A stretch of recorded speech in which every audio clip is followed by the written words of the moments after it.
Hey guys, we're now in Cleveland and we are with George Hoover. We will talk with him in a minute to introduce some interesting things about property management and multifamily investing. So here we are. Hey George. Hello there. So we were talking before and now we're heading to see one investment opportunity, a multifamily building in the area. And maybe we can start off a bit about the Cleveland area and what are your thoughts in terms of why invest in what you see in your experience, why invest in the Metro Cleveland area for, a beginner investor that thinks about the different potential investment spots. Right. Well, if we were to focus on one particular sector of the commercial market, obviously, multifamily would first come to mind, and a lot of that is because it's a very popular segment because the returns are very good, more so than most other commercial sectors, such as office and retail and warehouse and flex and things of that nature. They all serve their own purpose, but I think the other positive factor involved with multifamily is it's probably an easier type of building to purchase because it's pretty straightforward. Even straightforward in terms of the need that people are living there, in terms of the use of the building. Is that what you mean? Yes, yeah, exactly. We all live somewhere, so we have an idea of how other people need to live, and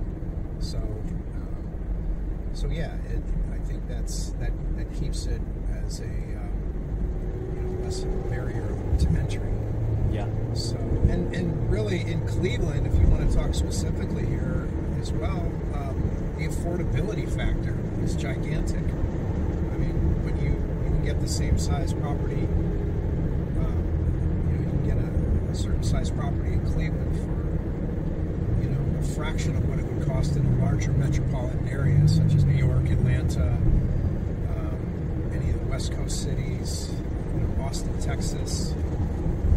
So you're saying like the entrance barrier is the advantage for the affordability, or would there be additional consideration in terms of the yielding resulting out of that, or any other stuff that you can associate with the affordability fact? I would say affordability is the number one because everybody has their price point, and obviously if it's lower, then it's easier to jump in, whether you have your own cash or you're using a lender or partners. So that's what makes it a lot easier to jump in. And obviously the reason why we're talking is because of the property management factor, and in certain cases lenders are going to want you to have a property manager in place. They may make that a requirement to your loan, and it usually depends on the size of the loan and the type of building, and where you are as well. If you're out of town, they want to make sure that the building is being maintained and kept up to their standards, and you want to... If I interject on that, I think it's an important factor because also, maybe something that is aligned in between the investor mind and the lender mind to say, so we are buying something that is affordable and that's very nice because there is a low entrance barrier, but the maybe flip side or the concern is what kind of product am I purchasing quality-wise? Location-wise, is it like an old building, maintenance-wise? And I think in this sense you are starting to tap into kind of balancing that, the lender would have the same interest if he puts his money. You want to make sure that's going to be a working product. Right. So maybe the question is, how are we as an investors, and that's similar for lenders, I guess, thinking, how are you in your experience making sure that we buy these affordable products and they are actually working? What are the keys to make sure of that. And I think you were mentioning proper property management, right? But maybe you can further specify what is it that is important to make sure as a property management, but in general, what is it that you make sure happening to get to the result that this would be a well-performing, cash-flowing product? Well, I think it begins at the beginning of the evaluation process to make sure that you've added in all of the variables of your expenses, of what it's going to take to maintain it properly, and maybe even, you know, when you're doing your due diligence and your walkthrough and you're saying, okay, all right, well, there's a few apartments that really need a complete makeover, and how do we handle that when we have tenants in there? Do we piecemeal it? Do we wait till they move out? Do we wait till there's one vacancy, we move a tenant over and we refurbish and then move them back? You know, there's different ways to do that. So I think you have to factor that into what your overall game plan is. So you kind of know, as you're doing your due diligence during the purchase process, what you need to do. And you should have your numbers in place based on all of that, you know, based on input from, you know, obviously the seller's going to give you their operating expenses. The property manager is going to give you their take on what needs to be done to keep the building at a level to support the rent levels that you're getting or the future rent increases that you're going to want to get. So, you know, we think about that too, and we have to find a balance in regards to that, where we don't want to do a rent increase that's so great that you're going to scare the tenants away and you're going to have vacancy issues. So it's about working together as a team, maybe between the lender, between, you know, both brokers, between, you know, the purchasing team, and just looking to see where you know, that balance is, so we have an idea of what our expenses are going to be and what our future game plan is going to be. So if I understand correctly, and I think that's a really principle in real estate investing in general, and also when we talk about multifamily investing, when we start with the end in mind, and when we start in the end in mind, we're saying, okay, what is the potential of this, what the property is doing right now, and doing a good due diligence and getting the financial for what it is right now and what it can be. And when we're talking what it can be, first use the right people, professional people that are experienced in the area, like property management, and they can give you the realistic, you know, because sometimes trying to go to the best case numbers or being too optimistic, eventually you might find yourself with more maintenance than you thought, or you find yourself with higher vacancy because you planned on too high rent. So the planning is one important key, and then maybe my follow-up question for you would be, okay, so let's say we did a good due diligence, we understand what the numbers realistically are and realistically can be. Then there is the execution phase. Let's say we closed on the property and we've done a proper due diligence. So now we need to execute on the plan. What are the key things that you know, an investor needs to understand about the execution phase? You know, reality versus planning, variabilities, timelines, handling, even maybe time from the investor perspective on the execution part, on the ongoing execution part. You mean the execution after the sale? Or? After the sale, okay. Correct. So we had talked about that a little bit. We're going to have a plan in place through the management agreement that we have of who takes care of what, you know, what the costs are for each segment that's being handled. And then we just start communicating with the tenants. You know, I guess phase one is, you know, maybe a week before everything gets taken over. George, let's talk about the question of how to choose a property manager. Like for an investor that is seeking for the team, when should he be looking for a property management? Before he has the deal, what is the timing to search for the property manager? And what do you think are important criteria or questions that an investor or client should ask when prospecting for a property manager? I would say the sooner the better.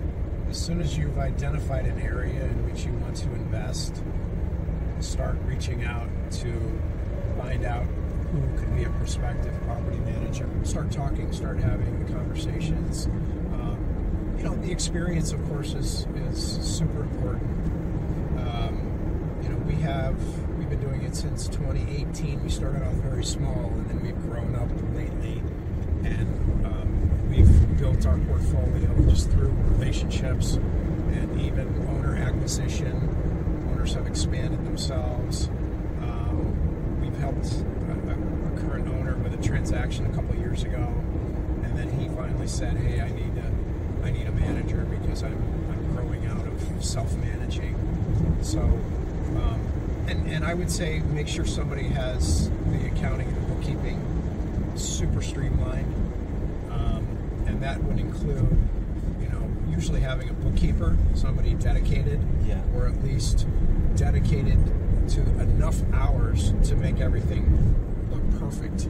And we are extremely blessed to have a very good bookkeeper who is actually a real estate agent as well. And she has her own investment property, and she understands our system. She knows QuickBooks. We don't use QuickBooks, but I mean that helps with her overall understanding of bookkeeping and accounting. And so we felt very comfortable with her, and she's really cleaned up some things that we had gone wrong with the previous bookkeeper. So I would definitely ask that question. How's your bookkeeping? How do you handle that? And if I maybe sum up to that, and I really agree. I think these are important points. First, when to reach property management. I think the team and the people are key criteria. Also, when searching for the deals and doing the due diligence. So I think it's a better practice to have your team lined up before you have a specific deal, and when you have the general area in mind. And I think also it relates to the second point when you mentioned experience, because experience needs to be, the more I learned this from my own experience, the more you are detailed and accurate with the experience, the more you reduce the risk. And what I mean is, for example, searching for example an experienced property manager. So the experience would be, what specific areas are you experienced working at? What kind of area classes do you experience working at? What kind of, in terms of the property condition, in terms of the kind of property sizes. So the more you are detailed with the question and understand the experience, and then you get a deal in the criteria within the expertise of the team you work with, it's property management and the other team members, the more you reduce your risks because the experience weight is much more impactful. Yeah. Yes, exactly. I mean, there's good experience and there's bad experience. And sometimes you want to mix of both. I mean, we've had bad experiences, but we take that as a positive down the road because we grow from that and we learn from it. We've made mistakes. We're going to be the truth tellers, whether good news or bad news. So, I mean, that's important too. And part of the, when choosing for people to work with, so I think the experience is key to check. And also what you're saying right now is part of the validation. If someone has the experience, at least for me it's like 2-3 years, and talking with people, like 2-3 people that can recommend the person, and that would be actually one of the questions I would ask. Hey, are you getting things like for what they are, like bad things happen? Do you get communication on that? Mm-hmm. So in terms of being transparent, communicative, responsive, things happen. We manage business, specifically in real estate, so things happen, and the question is, how are they being managed? Right. And even and to expand on that a little bit, even from a liability perspective, there's things I have to tell you because we want to keep you out of trouble legally, and we have to be very cognizant of that. Whether it's for example, if there's an elevator that needs to be serviced, and you don't want to service that, like, well, that's kind of a problem. Yeah. So sometimes you have to spend money to stay compliant, but those are things that we have to tell you, of course, that are very important. So we were talking about how to choose a property management. We were talking about the experience. We were talking about, I think it's part of the system, like you're talking about the people and the bookkeeping. I think it's really important, because how you gain really understanding and visibility is through an accurate and on-time bookkeeping to tell the story numbers-wise. Right. So right. I think it connects. Right. And even along with the bookkeeping too, you want to talk about the payment process and the collection process. So, for example, we think the best way to collect money is electronically, and to give the tenants their own tenant resident portal where they log on. They can pay their rent with their favorite plastic card or an ACH transfer, things like that, and that gives we want to make it as easy as possible for the tenants to be able to pay and not have any excuse not to pay or pay on time. Exactly. So meaning like the service, the system set up to have everything organized is not just for the investor convenience. Also, it reflects on how the standards you are working, and make it easier on the tenants. The more they are happy, the more we have happy tenants, and the things are easy for them to do, to pay, to get responses, the more we get an efficient and effective operations. Exactly. That's completely true. Extremely important. Good. Anything else on about choosing property management, criterias, questions that you would like to highlight? I think you want to get a gauge for how the property manager feels about the tenant.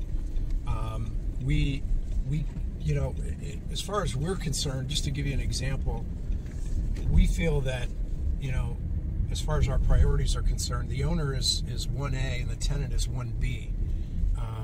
Our loyalty is to the owner, but without the tenant, the owner can't get paid. Right. So we have to keep the tenant as happy as possible, and